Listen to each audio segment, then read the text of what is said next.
Imagine a world where your leaders have told you nothing but lies. For years, the people of Imperial Japan were fed a steady diet of glorious victories and divine protection.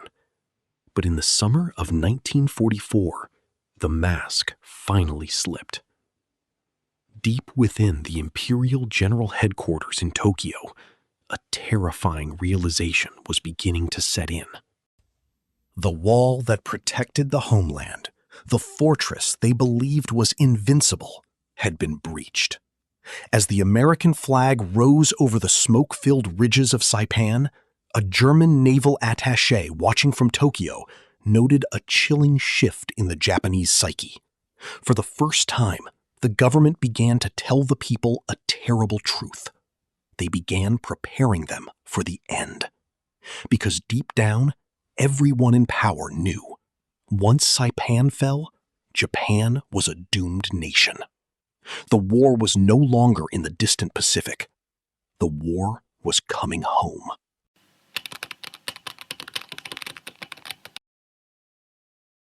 To the Japanese leadership, the Mariana Islands were not just another group of islands. They were the absolute national defense sphere. Saipan, in particular, was a point of pride. It had been Japanese territory long before the first shots of the Pacific War were fired. It was considered a piece of the homeland itself, a fortress so heavily fortified that the public believed it could never fall. Vice Admiral Shigeyoshi Miwa, the commander of the Sixth Fleet, put it with brutal clarity. Our war was lost with the loss of Saipan. It wasn't just about the loss of territory. It was about the loss of safety. The Marianas sat like a dagger pointed at the heart of Tokyo. For years, the vastness of the Pacific had been Japan's greatest ally, keeping American bombers at bay. But the capture of Saipan, Tinian, and Guam changed the mathematics of death. Suddenly, the Americans were within striking distance. They had cut the throat of Japanese shipping, and now they stood on the doorstep of the Japanese home islands. The shock was psychological as much as it was strategic. The people had been promised a fortress. They were given a graveyard.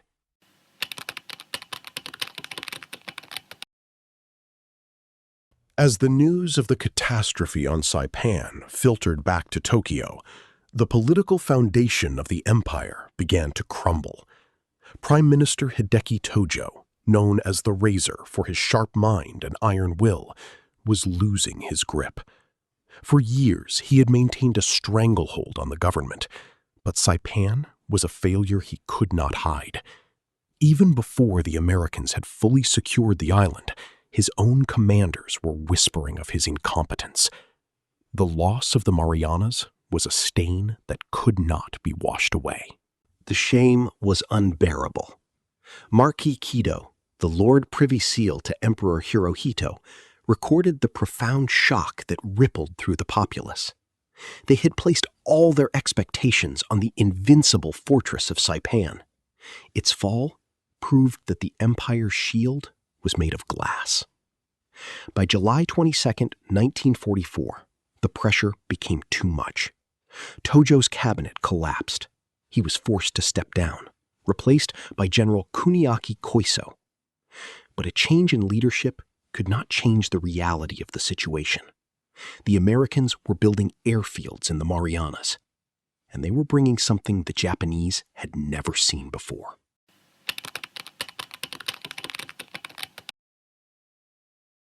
The airfields on Saipan and Tinian soon became the busiest places in the Pacific.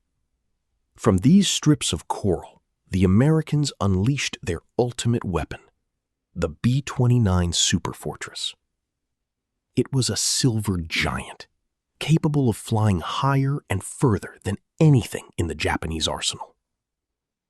The Mariana Islands were the perfect launching pad. From here, the B-29s could reach Tokyo, drop their payloads, and return home. In Tokyo, The fear was at first a low hum, small raids, high-altitude strikes that seemed more like omens than catastrophes. But the American commanders were not interested in precision. They were interested in destruction. They realized that Japanese cities, built largely of wood and paper, were the most flammable targets on Earth. They stripped the B-29s of their heavy guns, loaded them with thousands of pounds of incendiaries, and prepared for a mission that would change the face of warfare forever. The people of Japan looked to the sky, waiting for the shadow that the fall of the Marianas had made inevitable.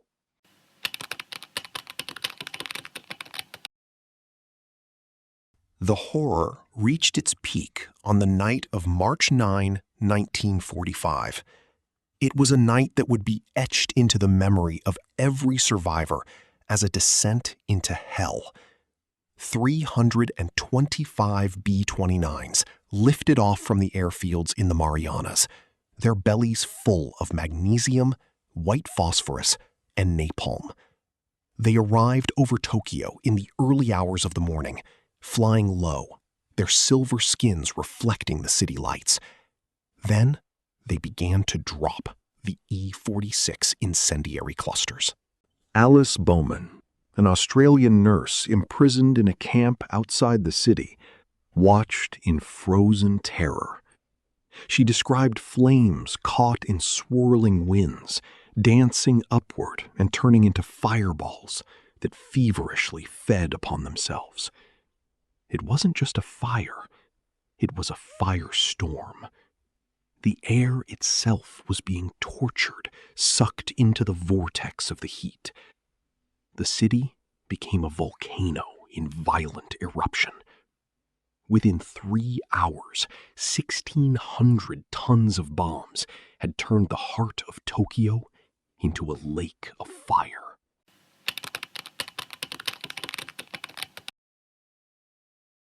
The destruction was so total that it defied human comprehension. 267,000 buildings were erased from existence.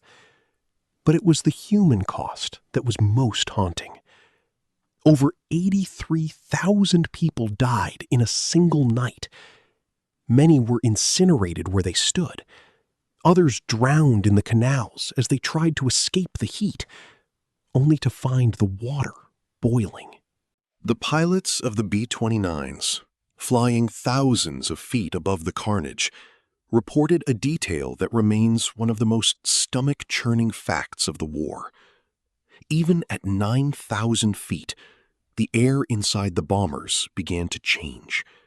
It became thick and heavy. The crews realized with horror that they were smelling the stench of burning flesh rising from the city below. The Marianas had provided the range, and the B-29s had provided the fire. The result was an industrial-scale slaughter that left the survivors wandering through a landscape of charcoal and ash.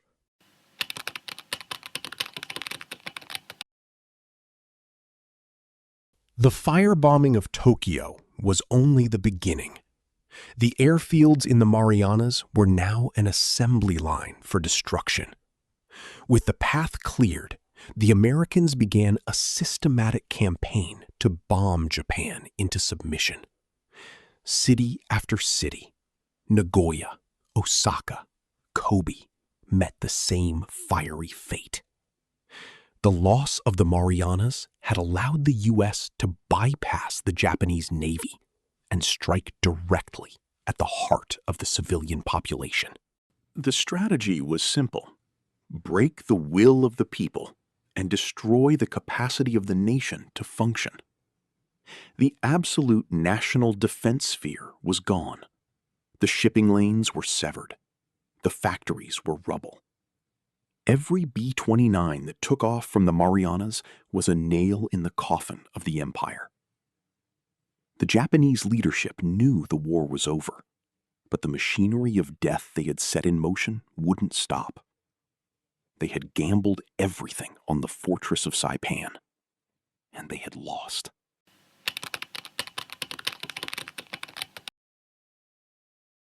By August 1945, the inevitable end arrived. But the journey to the final surrender had its roots in the coral and blood of the Mariana Islands a year earlier.